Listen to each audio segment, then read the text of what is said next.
I'm Mo Rocca, and I'm excited to announce Season 4 of my podcast, Mobituaries. I've got a whole new bunch of stories to share with you about the most fascinating people and things who are no longer with us. From famous figures who died on the very same day, to the things I wish would die, like buffets. All that and much more. Listen to Mobituaries with Mo Rocca wherever you get your podcasts.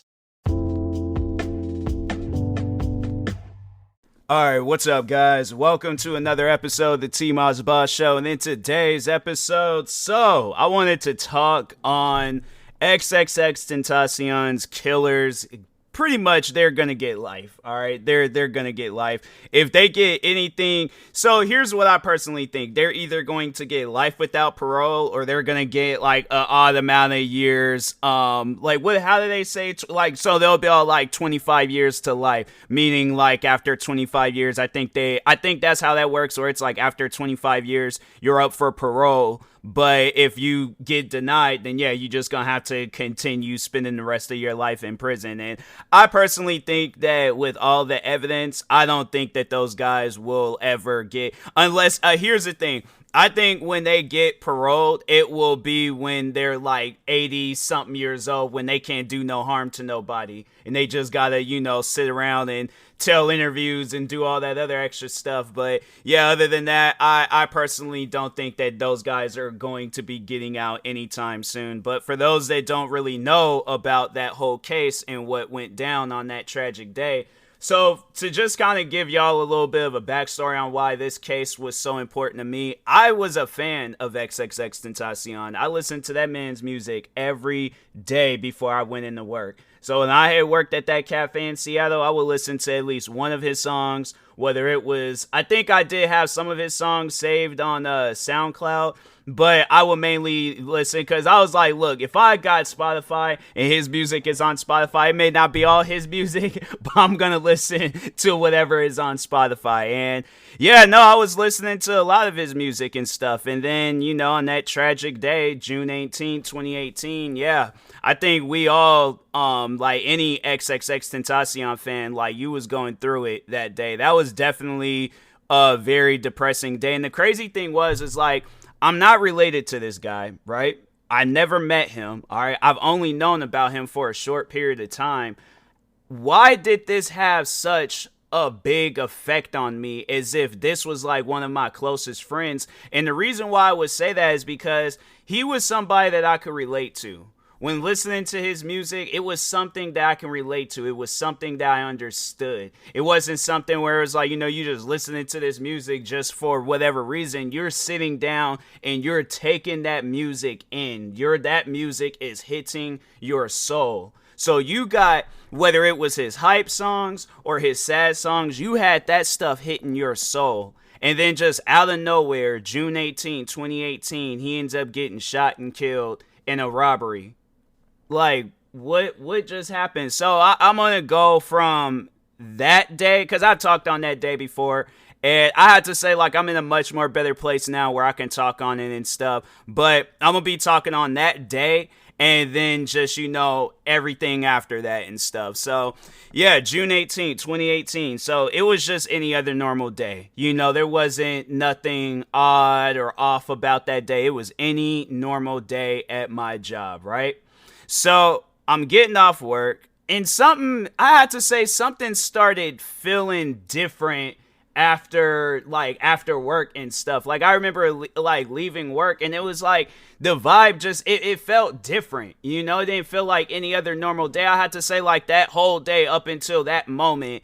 And I think that's when it was I was getting, I think my body was bracing for it. It was almost as if my body knew that my mood was just going to change and stuff. So anyways, I remember standing at my bus stop. And when I stand at my bus stop, I'm listening to my music. I'm waiting for my bus. I'm not going through my phone. I'm not doing nothing. I'm just standing there waiting. And for some reason, I pulled my phone out and I started scrolling through social media. And I still remember the first post I seen when I had opened up Instagram. I opened up Instagram. First post I seen was Ski Master Slump God, XXXTentacion's friend. He made a post. and he was talking about like, you know, like how he'll always love him, that's his brother forever. I saw that post, and you know, the thing is, like, I just looked at it as like, oh, you know, he's just showing love to his brother and stuff. Like, it's not crossed my mind, or I hadn't came across it yet, that XXXTentacion had passed away.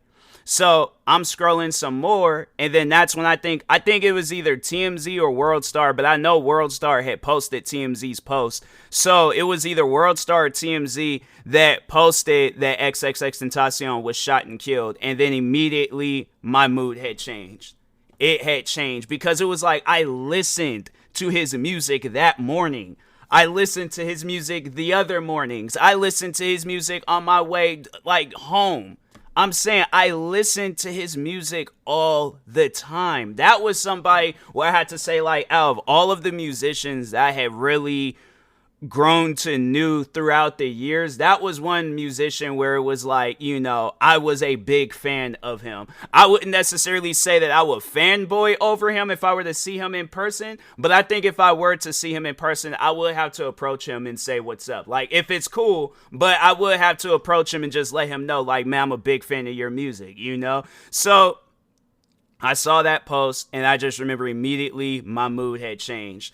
I got up, or, you know, I was already standing, but I was just kind of like looking around like, what did I just read? What am I looking at? Then, of course, saw the videos and stuff. And so then it was a friend of mine's that worked at the cafe where he worked in the building, but he was a customer, but I considered him a friend because he was cool. He was chill. Like, when we see each other, we say what's up and things. So anyways, I remember him approaching me, and he was all, you know, just wanted to kind of have, like, you know, just some small talk until our buses showed up and stuff. And I was so distraught. I was all like, bro, do you know this guy named XXXTentacion just passed away? He didn't know who he was. And so he was a little bit older than me and things. So it's like, I can't even blame him. But it was just, I had to talk to somebody about it. And so then I was like, I just remember, you know, telling him that. And then at some point I got on my bus. I almost wanted to cry. Like, that's how bad it got to me and stuff. Like, I almost wanted to cry.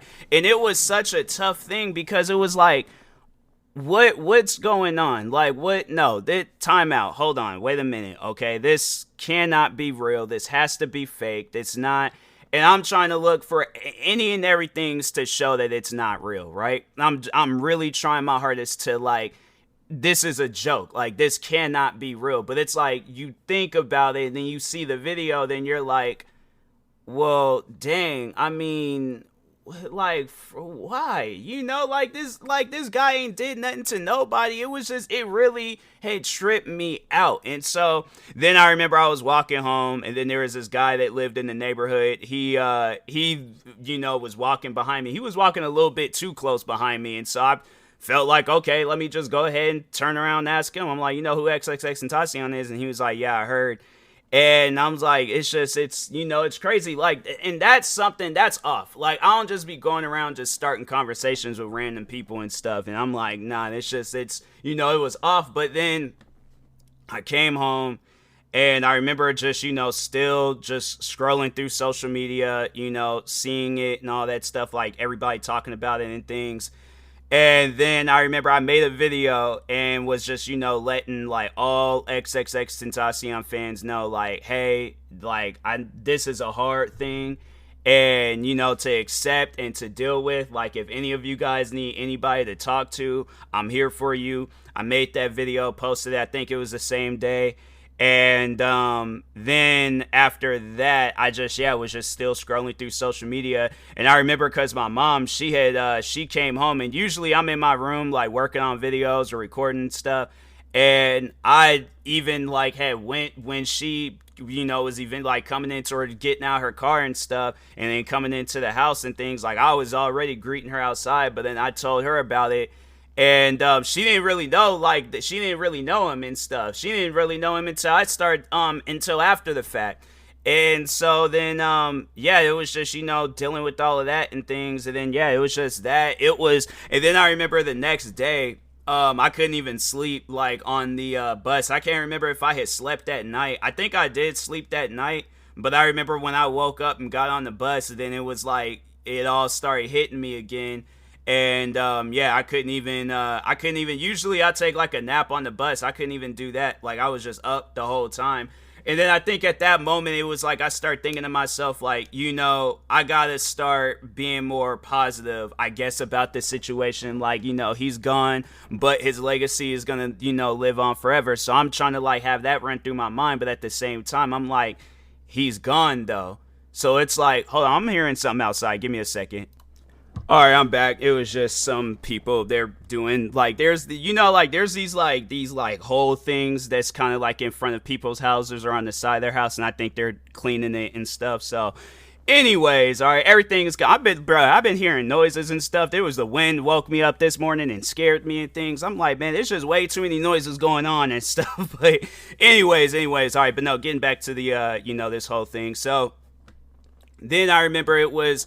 I went into work, and then my friend Jack, cause he didn't really know about him either. So I told him, and then he looked him up. He was all like, "Oh dang!" He was like, "I didn't realize he was such a big artist and stuff." And I was like, "Yeah, like dude was he was pretty major in things." And so then it was just after that, then just like still just seeing if any new updates or anything, and then like. 2 days later, they ended up catching the ringleader, and then afterwards, they ended up catching all the other guys, and then they showed the security footage, and of like when they robbed and shot and killed them and stuff. And I was like, man, it was stuff like that where I was like, I wish I hadn't seen it. It's like I wish I hadn't even seen any of that stuff. I wish none of it. But of course, people, they feel like the security footage, it's like that's you can't stop that. But it's like the people that was just standing around recording, and I'm like, now I can understand why. Like, after like when you like beforehand, when you see people standing around and they're recording stuff, it doesn't really cross your mind. You don't really think about that until it's something that you're kind of or even all the way involved in. So like if it's your friend or family or somebody that you're a fan of, and then you see people standing around recording, and then this guy could have been using some help, it's like even if it had just been a few seconds of help, like that could have potentially saved his life. Like you never really know. But no, there's people, they're all like wanting to stand around and take pictures, record, and it was like that was just something that I wasn't really expecting to see in things. And so anyways, then I think there was some witnesses where they was like they were saying how they were in the dealership.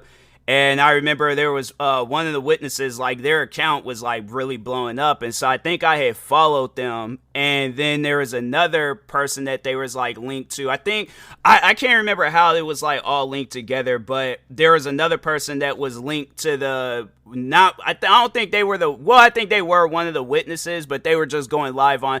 So there was a witness that was telling the story, but he was on another person's Instagram account. So not those two, it was a separate person that was friends, I believe, with those individuals. And so I think it was the witness. I remember they had, it's in a way all gonna like fall in place, because I know people are like, well, wait a minute, what's all this witness stuff talking about and things? But because I feel like I'm getting off subject, but at the same time I'm still on subject. But anyways, so one, I think it was the one that was with the social media account, not the one that was telling everybody what had happened. The one that was going live on the person's social media account. They just randomly had disappeared. So I was kind of like wondering, what's going on, what happened with them and things. And then that's when I had messaged another, now I can call him a friend, because, it's somebody where it's like besides, XXXTentacion, like me and this individual, like we have like talked to each other about our personal lives. So I had to say, like, even though X had passed, there was like blessings that came along with it, blessings that was like, for one, being friends with somebody, then also like, the individuals involved that, killed XXXTentacion, they all got caught, and they all in, getting ready to get sent to prison and stuff. So, and that's somewhere it's like, if they like, and just to talk to those guys real quick, because, that was one thing that bothered me when I remember after the guys had got caught. that I think it was the ringleader, the one. So if you seen the security footage when the two guys, so they had like walked in and was spying on XXXTentacion and stuff, waiting for him outside the dealership, all that stuff. So they knew what they were doing, right? So it was not the one, so it wasn't for those that have been following the case, not the one that snitched, all right? It was the Dedrick Williams guy, right? So his brother, I think it was him, it was his brother that comes out on social media and was getting on people for going off on Dedrick Williams. And that's what confused me, where it was like, why are you defending your brother and he was a part of somebody's murder? And then now knowing that he's the reason why, like, those guys was all out minding their own business. I mean, if they wanted to do robberies, then, you know, okay, whatever. Still, they took this man's life. All four of them, all right? And I know the one that snitched and he was all like, but that's the thing though, where it's like, it could have been stopped. It could have been prevented. He could have did more. But at the same time, that was the friend I ended up befriending out of this whole situation. She told me that, like, you know, peer pressure is a killer. And I'm like, I guess that is true. But at the same time, it's like that whole situation could have been avoided. So it's like, so he's pretty much condoning what his brother did. And it's like, fam, imagine if that would have been your brother. How that made you feel? So that's why I'm like, there ain't no defense for these guys. These guys was caught on camera. Their cell phone recordings was at the dealership when XXXTentacion got killed. They wasn't there shopping for no bikes or anything. If that would have been the case, then you would have seen them standing around looking for bikes. So then that's another thing that people are like, if they're really trying to defend these guys, it's like, okay, so explain this one, right? Why is it that the two guys, because either way, let's say if they were in there, you know, looking to buy bikes and stuff, right? They all was in the same car. I'm pretty sure cops had caught that, where they were all on the same car, them ditching the cars, all that stuff. They got those guys on camera, flashing the money, all that stuff. So here's the thing, right? Here's you know, where I kind of wanted to be, you know, a little detective in this case, right? So let's say the two that did walk in, they wasn't there to rob XXXTentacion, right? Okay, whatever. They wasn't there to rob XXXTentacion. But the two guys that did get out of the car, walked up to XXXTentacion's car, robbed, shot, and killed them. How do they know the two guys? And I ain't on some stuff. I ain't even trying to hear that, where they're all like, oh, it's a small world. No, it is not a small world. They knew what they were doing, all right? There's no way about it. And it's funny because, like, if you watch some of the moments of the court case, you could just see in the judge's face, like, when the attorney for those guys, when he'd get up and start talking, the judge did not look like, he looked like he did not want to hear anything that attorney had to say. So that's why it really, shout out to the judge, shout out to the attorney that got those guys, that had got them guilty in the you know, in that whole case and things. It was like I can't remember her name, but it was some black woman, but shout out to her, you know, shout out to the fans, shout out to everybody. Because I'm like, this was something, and the thing is, I love the fact that they had to wait so long for it too. You know, it was like just that, like, you know, not knowing what's going to happen. They're probably thinking, oh, well, they probably can't find a whole lot of evidence. All that evidence was shown in the past, like, I think it was like a month or something of how long this case was. Now, I didn't like that the jurors had took forever to find them guys guilty. And I'm like, what more evidence do you guys need to see? But I did like the fact, though, that it was like, you know, yeah, they did find them guilty, you know, because there was just way too much evidence to overall, like, you know, on those guys. So it was like, there's no way possible that those guys couldn't have not been found guilty. So, yeah, I'm happy. You know, it's unfortunate that XXXTentacion passed away, but I am happy that his killers are most likely going to get life in prison. So, anyways, and that being said, I will talk to y'all later. I will not be doing no promos for this episode because it was a serious episode. But anyways, thank you guys for watching and or listening, and peace.